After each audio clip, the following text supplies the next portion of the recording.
I'm joking. As you can see, we're in a different background for the first time. Welcome to my storage unit, or at least one of them. I have multiple, but I thought, let's record a video here, because why not? I wanted to show this. I've never really shown this, but this is just some of the product that I'm having right now. So I have a lot of black ball white flare poster collections, or binder collections, excuse me. Then we have some black ball white flare booster bundles, some Charizard UPC, some random product. And we also got the 151 mini tins that I'm always saying in the videos you should hold. And my other storage units, I have, I think 50 151 bundles as well. I'm also receiving 25 more displays of these. That's why it kind of looks empty right now. But I had to sell some as well. And then here we have my beautiful packing station. So yeah, this is just, I thought, let's record a video here because I kind of want to talk about my company and everything. So I wanted to get into this debate because I've been hearing it about other people talking about it too, and I thought it was a good topic to make a video about. So let's talk about a brand, a company, and a personal investor. I started off as a personal investor in Pokemon, right? First it was a hobby, and then I realized, hey, I could earn some money with this. Let's invest into it because it makes sense, right? If you just buy a product for 100 euros, let's say 3 years ago, a year afterwards, it would be like 200, right? So it made complete sense to me to invest into Pokemon. Then I realized, okay, hey, I was making YouTube videos. I made a Discord server. It grew out to 2,000 people plus right now. Why not start a company with this, right? Many people said it to me, why are you not selling it? So that's why I kind of tried it, and I was like, okay, hey, let's see if this is possible. And here we are now, one of my storage units with a shitload of product. But let's get into the debate. It's like, when do you sell your products as a company, right? Because a company is very different than a personal investor, right? Like if I, for example, take an example of these 151, right? These 151 tin displays, right? Everyone knows that this is a great product. It's a great product to hold for long term too. It's 151. You could get them for a very affordable price, right? But why am I selling them, right?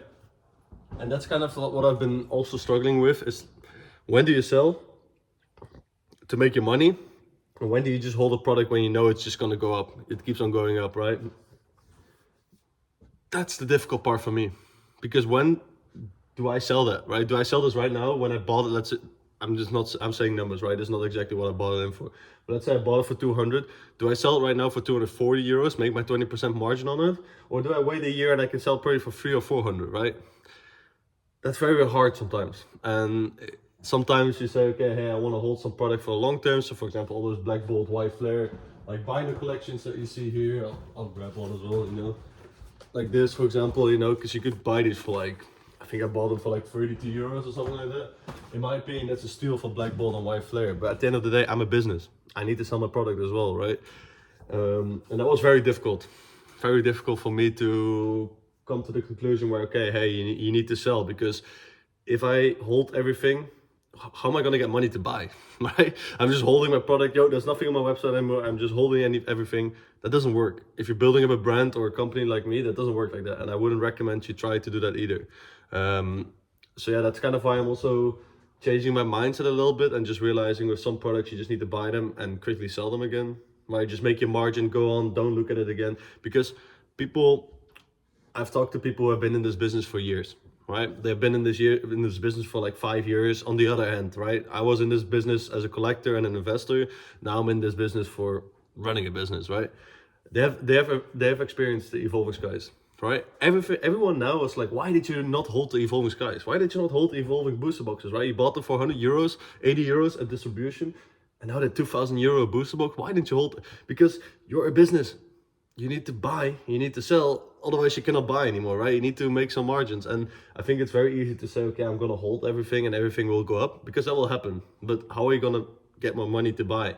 And I think that's a very difficult, or very, how do you say this, like a very tough challenge to make for yourself, or a very tough decision, I would rather say, because it needs to be a good balance, right?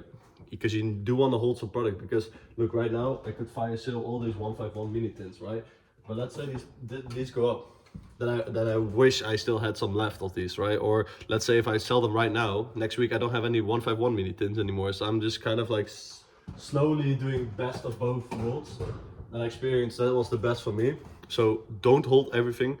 if I'm buying 100 boxes, don't sell 100 boxes directly, but don't also keep 100 boxes. Sell like every week, sell 5 boxes, because if the boxes price will go up, let's say it goes up like this, right? I'm selling boxes here, here, here, here, here. You get what I mean? So I'm kind of like going across the line, right? And if it were to go like this, it's the same story, right? You sell some at the high, you sell some at the low, you sell some at the, so your average is still high.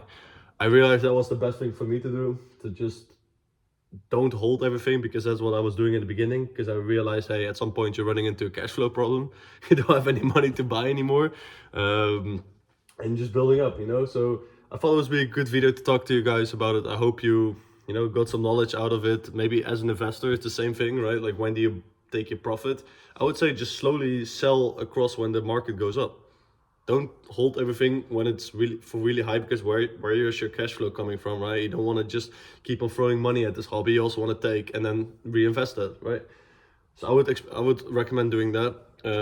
Yeah, I hope you kind of like me in this setting, right? I don't know how often I'll be making videos here. Maybe I'll make a video soon about what exactly I have in terms of product here. So yeah, let me know what you guys think of this video. Let me know in the comments, and I'll see you next time.